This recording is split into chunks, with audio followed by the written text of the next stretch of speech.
ചൈനയിൽ നിന്ന് കൂടുതൽ അത്യാധുനിക യുദ്ധവിമാനങ്ങൾ വാങ്ങാൻ പാകിസ്ഥാൻ പദ്ധതിയിടുന്നതായി വിവരം കഴിഞ്ഞ ദിവസമാണ് പുറത്തു വന്നത്. ചൈന പാകിസ്ഥാനെ കൂട്ടുപിടിച്ചാണ് ഇത് പ്ലാൻ ചെയ്തത്.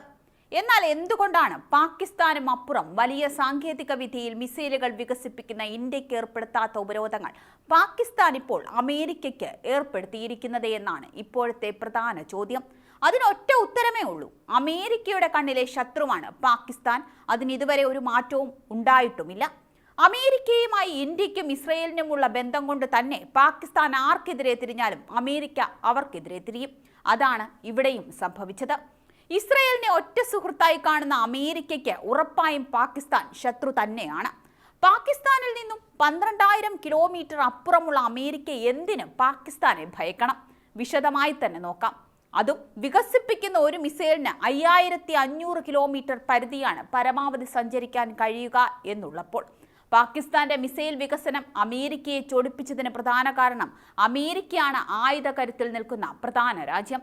അത് സാങ്കേതിക വിദ്യ കൊണ്ടാണെങ്കിലും അപ്പോഴൊരു മിസൈൽ ആണെങ്കിൽ പോലും ആരെങ്കിലും ഉയർന്നാൽ അത് അമേരിക്ക സഹിക്കില്ല. 1971 യുദ്ധത്തിൽ പോലും സൈനിക പിന്തുണ നൽകിയ രാജ്യമായിട്ടും അമേരിക്ക പാകിസ്ഥാനെ കൈവിടുന്നതിൽ മറ്റൊരു കാരണമുണ്ടെന്നാണ് വിദഗ്ധരുടെ കണ്ടെത്തൽ. പാകിസ്ഥാന്റെ ആണവായുധ ശേഷിയുള്ള ദീർഘദൂര ബാലിസ്റ്റിക് മിസൈൽ പദ്ധതിക്ക് മേൽ പുതിയ ഉപരോധങ്ങൾ ഏർപ്പെടുത്തിയിരിക്കുകയാണ് അമേരിക്ക.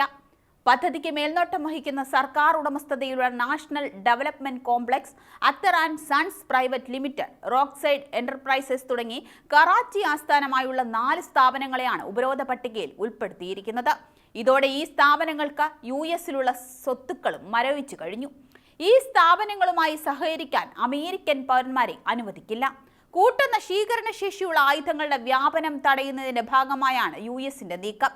അമേരിക്കൻ കമ്പനികൾക്ക് അവർ നൽകുന്ന സേവനങ്ങൾ ഉപരോധമേർപ്പെടുത്തിയ കമ്പനികൾക്ക് നൽകാനില്ല.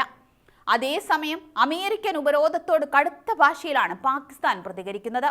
പക്ഷപാതപരവും ദൗർഭാഗ്യകരവുമെന്നാണ് പാകിസ്ഥാൻ വിദേശകാര്യ മന്ത്രാലയം ഉപരോധ വാർത്തയോട് പ്രതികരിച്ചത്.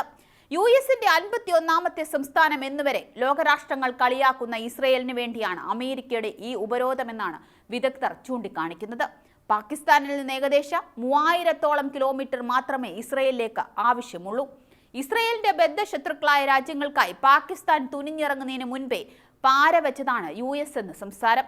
2023 ഒക്ടോബർ 7-ന് ഇസ്രയേലിനെതിരായ ഹമാസിന്റെ അപ്രതീക്ഷിത ആക്രമണത്തെ തുടർന്ന് മാറിക്കൊണ്ടിരിക്കുന്ന ഭൗമ രാഷ്ട്രീയ സമവാക്യങ്ങൾക്കിടയിലാണ് പാകിസ്ഥാനെതിരെ US-ന്റെ ഉപരോധം ഏർപ്പെടുത്തുന്നത്. പാകിസ്ഥാന്റെ മിസൈലുകൾക്ക് ഇന്ത്യക്കപ്പുറം മിഡിൽ ഈസ്റ്റിലേക്ക് ദൂരപരിധി വ്യാപിപ്പിക്കാൻ കഴിയുമെന്നത് US-ന് അതിന്റെ ഏറ്റവും പ്രധാനപ്പെട്ട ഭൗമരാഷ്ട്രീയ സഖ്യകക്ഷികളുടെ സുരക്ഷയെക്കുറിച്ച് ആശങ്കപ്പെടാനുള്ള ഒരു ഘടകമായിരിക്കണം. രാജ്യത്തിന്റെ നീണ്ടു നിൽക്കുന്ന രാഷ്ട്രീയ സുരക്ഷാ സാമ്പത്തിക സ്ഥിതി കണക്കിലെടുത്ത് പാകിസ്ഥാനെതിരെ കൂടുതൽ ആക്രമണാത്മക നിലപാട് സ്വീകരിക്കാൻ US നിർബന്ധിതമാകുമെന്ന് തോന്നുന്നു. ആണവായുധങ്ങളുടെ കാര്യത്തിൽ ആദ്യം ഉപയോഗിക്കേണ്ടതില്ല എന്ന ന്യായം പാകിസ്ഥാനില്ല. ശത്രുക്കളിൽ നിന്നുള്ള ഭീഷണികളെ ചെറുക്കാനാണ് അതിന്റെ പ്രതിരോധ ശേഷികളെന്ന് അത് പറയുന്നു. വളരെ മികച്ച സൈന്യമുള്ള ഇന്ത്യയെ ബ്ലാക്ക്മെയിൽ ചെയ്യാൻ ആണവ പോർമുനകൾ ഉപയോഗിക്കുന്നുമുണ്ട്.